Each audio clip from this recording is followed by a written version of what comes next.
So we found out how Florence Nightingale influenced people by writing her book with her advice on nursing.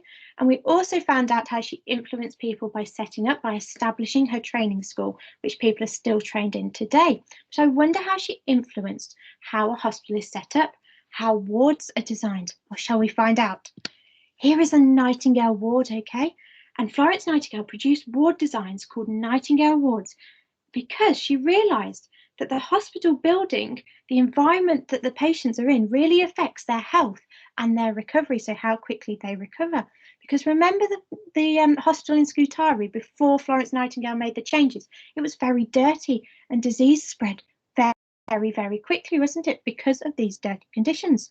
So with all of that in mind, Florence Nightingale designed her own type of ward, which is called a Nightingale ward. Now, what makes these wards Nightingale wards? Think of all the things that she changed in the hospital in Scutari and see if you can spot them in this picture. So could you pause the video now and have a think? What makes these wards Nightingale wards? Okay, Yetu, so let's go through it together. Well, the first reason is it's a large room. Okay, so there's lots of room to move around. Now in this picture we can only see the end of the room, but you've got to imagine that it's a very long room with lots of beds. So that's the first reason that it's a Nightingale ward. The beds are also at a distance, so they're not very close together, and they're alongside each other, so they go up each wall. Okay, there's no beds in the middle, they're in two straight lines either side, and this allows the nurses to easily observe and look after the patients because they can get in between the beds. Okay, what else? Oh, it's hygienic. Yes, it's very clean. Can you see that there are lots of clean blankets on the beds and pillows, and I'm sure the patients all wear clean clothes, and the area, it just looks very clean, doesn't it? There is certainly no rats running around on the floor.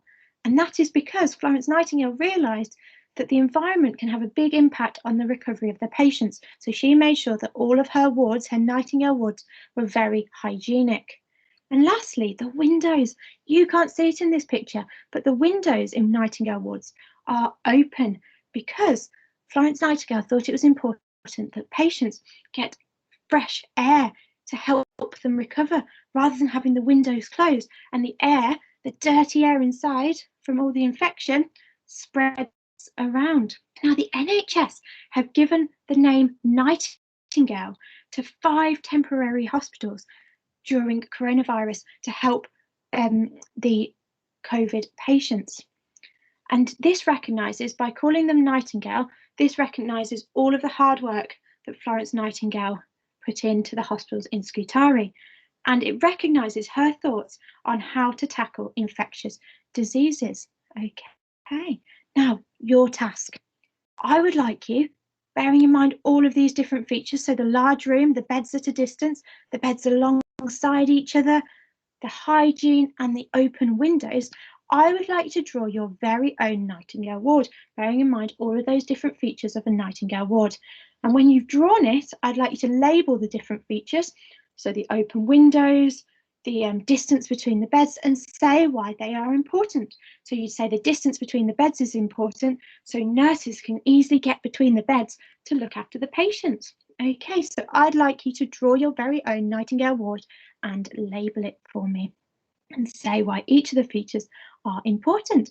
Well, I'm looking forward to seeing your lovely Nightingale ward drawings and to seeing you in our next history lesson.